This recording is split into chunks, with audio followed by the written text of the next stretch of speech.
When I was younger, it seems like I had big ethical decisions to make.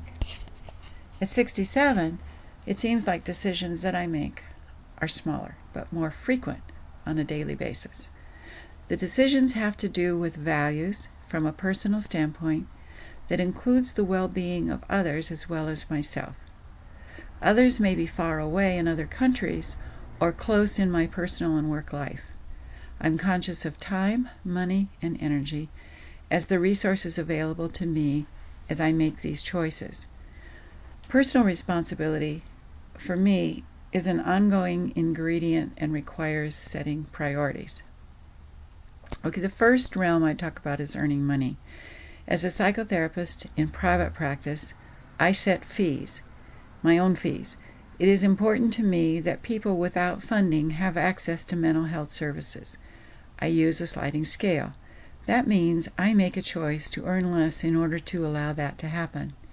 I would rather do that than work in an agency that serves those with less income, where I would be required to follow their rules and their limits regarding how much time and a method that I would be using in serving my clients. With regard to spending money, I am aware of making choices that are for personal pleasure and what is for contributions or donations to causes and groups that I support in order to respond to people's needs as well as the needs of environmental protection.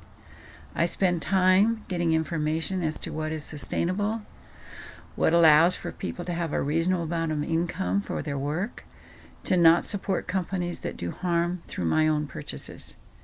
This affects what clothes I buy, how many I buy, and what kinds of objects I buy. It takes time to think about recycling. It takes time to take care of my own health in order that I not bring on unnecessary burden to the healthcare community. That would be a use of resources that seems unnecessary because of something I hadn't done. Arthur's question to me has made me more conscious of the ethical realm, and I can foresee being more aware and thinking about other people's decisions and behaviors from an ethical perspective. We are affected by and affect each other in our deeds, thoughts, and reactions. That is reason enough to be concerned about ethical choices.